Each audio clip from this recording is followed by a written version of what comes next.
नमस्कार, सार्वमंथन न्यूज महाराष्ट्रमध्ये आपलं स्वागत. पाहुयात आजची सविस्तर बातमी. त्याचं काम आता अंतिम टप्प्यामध्ये आलेलं आहे.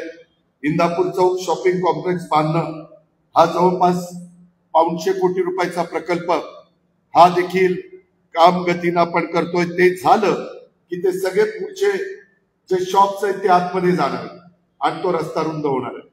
त्यामध्ये आपल्याला गणेश मार्केटच्या समोर पण नंतर व्यवस्थित डिवायडर टाकून तिथल्याही लोकांना पर्यायी व्यवस्था करून काय करतात लोक, आपण रुंद केलं ना तिथंच गाळा लावतात, तिथंच काहीतरी आता ते बारका हत्ती आणतात. बारका हत्ती म्हणजे ते टेम्पो, आणि ते तिथे लावतात आणि लगेच त्यांचा धंदा सुरू. अरे बाबांनो, हे सगळं करताना तुम्ही पण ट्रॅफिकचा विचार केला पाहिजे, बकालपणा होऊन दिला नाही पाहिजे. चुकीचं कोणी वागत असेल तर ते त्या ठिकाणी सांगितलं पाहिजे. परवा असंच मी जाताना जळोची मध्ये एकाने असं काय शायनिंगनी गाडी मारली, मलाच त्यांनी कट मारला.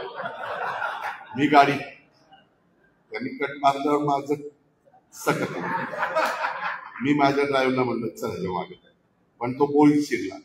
मी पोलिसांना सांगितलं आता याला शोधून आणा. पोलिसांनी आज मला तिथं त्याला दाखवला, त्याच्याकडे लायसन नाही, काही नाही. म्हणलं का रे बा, कशा करता तू असं वागतो, तुझी चूक होती का? होती. का नाही थांबला? मी घाबरलो, तुम्ही मला पकडून पोलीस मला नेतील म्हणून. ही जी काही पद्धत आहे, अजूनही काही मुलं बारामतीमध्ये कुठंतरी मोटरसायकल, कुठं ते काय ते सायलेन्सर मध्ये पोलिसांनी पकडलं. मी पोलिसांना पण सांगतो, तेही ऐकत असतील, त्यांना माझी विनंती आहे, तो कुणाचाही माझ्या जवळचा असो लांबचा असो, तो बारामतीकर असेल किंवा बारामती शहरामध्ये तो नियमाच्या पेक्षा चुकीचं वागत असेल तर त्याला पकडायचं आणि रीतसर जी कार्यवाही असेल ती करायची, त्याला सोडायचं नाही. आणि त्याचे सतत असे प्रकार, त्याची प्रवृत्तीच ती असेल तर 3-4दा खटले भरायचे आणि नंतर पहिल्यांदा तडीपार करायचा. आणि तडीपार करून देखील नाही ऐकलं तर मकोका लावायचा. त्याला पुढच्या 4 पिढ्याच आठवल्या पाहिजे. तुम्ही सर्वांनी नीट वागा, कुणी चुकीचं वागू नका. पोलीस तुमच्याशी नीट वागतील, नागरिक तुमच्याशी नीट वागतील. पण कुणीतरी काहीतरी वेडेवाकडे प्रकार केले, जे संविधानाने सांगितलंय, जे कायद्याने घटनेने सांगितलंय, त्याच्या बाहेर जाऊन कुणी काहीतरी चुकीचं करण्याचा प्रयत्न केला तर त्याचा आम्ही खपवून घेणार नाही, आम्ही सहन करणार नाही. आम्हाला कुणालाही त्रास द्यायचा नाही. शेवटी आपल्या इथं एक चांगलं सलोख्याचं वातावरण राहावं, हीच आमच्या सगळ्यांची भावना आहे.